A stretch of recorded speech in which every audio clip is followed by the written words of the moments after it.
Det hele begynte med at filmskaperen Lisa Langset lette etter en ukjent skuespiller til sin første langfilm. Nå er hun her med sin tredje, og fortsatt med Oscar-vinneren Alicia Vikander i hovedrollen. Ta dem godt imot.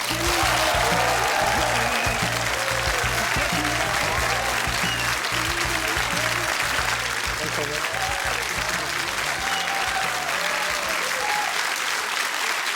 Velkommen inn. Det er jo sånn at nå har jeg, siden forrige gang du var her, så har jeg sett deg i en del sånn amerikanske talkshow. Ja, Og da er det veldig eksotisk at du er svensk. väldigt. Ja, men det blir lite så när man åker iväg från sitt hemland. Och jag tror jag också, man känner sig alltid lite mer som ja, men, lite mer som den liksom, kultur där man kommer ifrån. Eller, jag anser mig väldigt mycket som svensk eller som europé, gissar jag, när jag är utomlands. Ja, men du får også sitte og drikke snaps, og det er... Ja, vi har firat jul och ja, vi har ju ganska mycket galna traditioner som jag i stort sett aldrig hade ifrågasatt när jag bodde hemma i Sverige och inte förrän man kommer utomlands. Man inser, jag vet ju faktiskt inte varför vi gör de här sakerna, men det för ju oss samman och Midsommar. det är skoj. Mm. Ja, dette tykker jeg er jättespännande. Ja. Du, og ändå så, även om du jobber veldig mye ute, så vender du tilbake til en gammel venn og kollega, Lisa, som er her. Som er regissør og filmskaper, skriver manus. Hvorfor vender du alltid? Det er tredje gang du jobber med henne. Det skedde sig väldigt naturligt. Jag menar, Lisa är den regissören som vågade tro på en ung tjej 9 år sedan som inte hade gjort en film tidigare. Och jag kommer ihåg att jag redan då var extremt imponerad. Jag var liksom 19-20 och kanske hade varit inne på vissa provfilmningar i mitt liv och känt att man fick mest göra schablon, liksom, idealet, eller typen av tonåring. Man fick liksom, det var mobbning i skolan eller man fick vara en bråkig tonåring. Och här var ett manus som hade sånt djup och visade sån komplexitet i en ung kvinna. Er det sånn at når du i dag, nå har dere kjent hverandre så lenge, men når du kliver inn i hennes verden i dag, er det veldig annorlunda enn det var i begynnelsen? Vi delar inte den här liksom, yttre bilden riktigt. Alltså, min och Alicias relation är sig ganska lik, så som den har varit hela tiden, ända från början. Alltså, när vi lärde känna varandra så var ju det min första långfilm och det var Alicias första långfilm. Och vi utvecklade ett väldigt så här, ärligt och rakt samarbete. Och det är det som liksom har fortsatt genom åren. Så att sen är det klart liksom, när vi reser och, liksom, och det står folk utanför hotell. Och liksom... Det är ju en liten del av när man gör promotion eller när man går till de här ställena. Så det är där man märker skillnaden. Er det noe du kan gjøre i dag som du ikke kunne gjøre før? Eller omvendt, er det noe du ikke kan gjøre i dag som du kunne gjøre før? Jag kanske inte vågar peta i näsan lika mycket för jag är ju rädd att någon har mobilen uppe kanske och filmar det liksom. Fast den realiteten lever de flesta med idag med social media. Men det är väl ungefär liksom, det är väl den här känslan av att man kan liksom sitta på en restaurang och så är det någon som smsar så här. Och man så här möter blick och de bara vänder den någon annanstans. Det är väl, det tror jag är den som stora skillnaden just. Vad tycker du om är du glad när man frågar dig om en selfie? Alltså jag skulle ändå säga att så här, vet du vad jag brukar göra? För ofta kommer folk upp och liksom direkt frågar, ska vi ta ett kort liksom? Och då jag tycker det är så roligt att få träffa nya människor och jag säger hej. Jag heter Alicia, vad heter du för något? Och typ frågar ibland, ja men istället för att ta ett kort ska vi inte bara prata lite? Och det är intressant för vissa så här, kolla bara. Nej.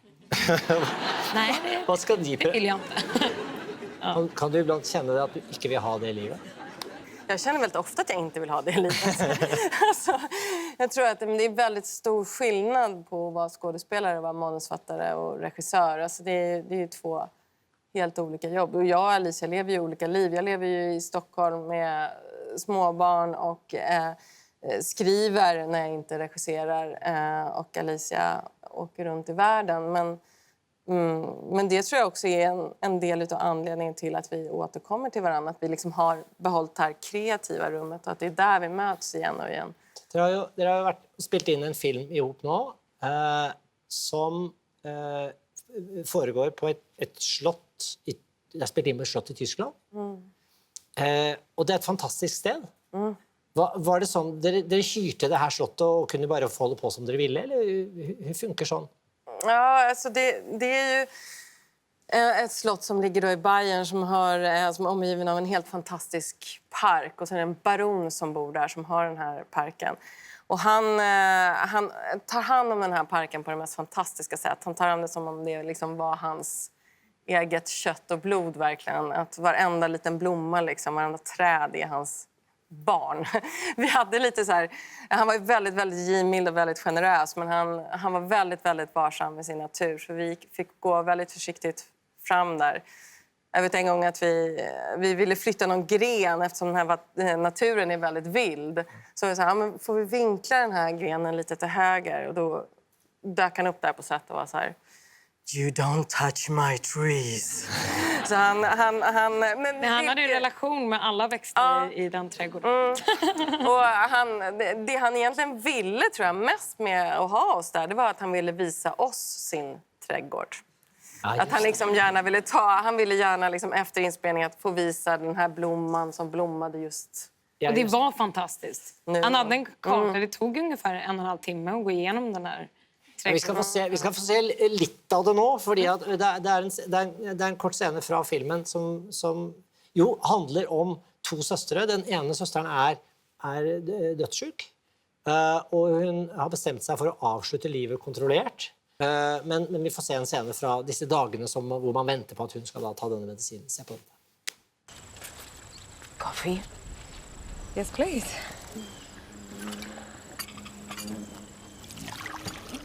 What are you doing? Do you have any idea how much work it is to arrange a funeral? But you won't be arranging mine, will you? Emily. You'll just hire some party planner to sort it out. No, don't. So while I was burying alone, you were in Madrid having the best sex of your life.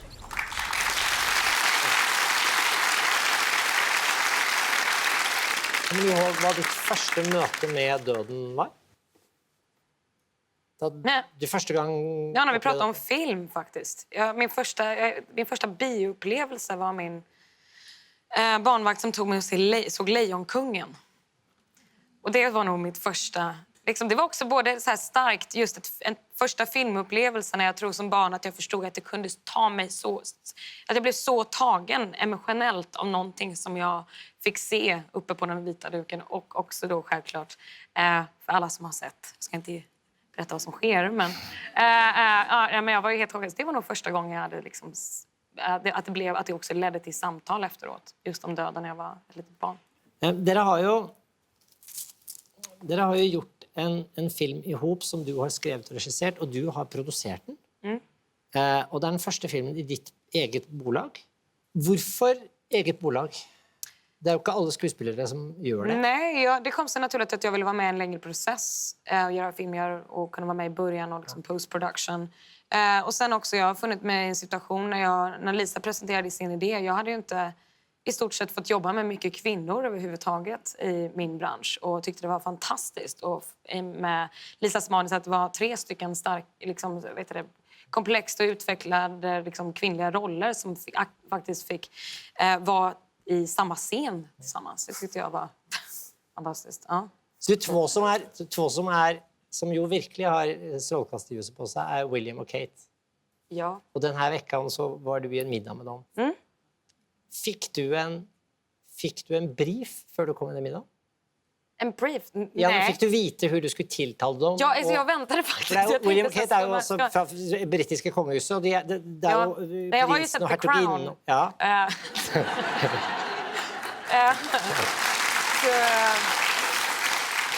Det var faktiskt det första jag och min vän började prata med William om faktiskt. Han är tydligen ett Game of Thrones-fan, fick jag veta. Mm. Jag satt ju liksom och kikade sådär och jag gissar att man väntar liksom... Jag var väldigt hungrig.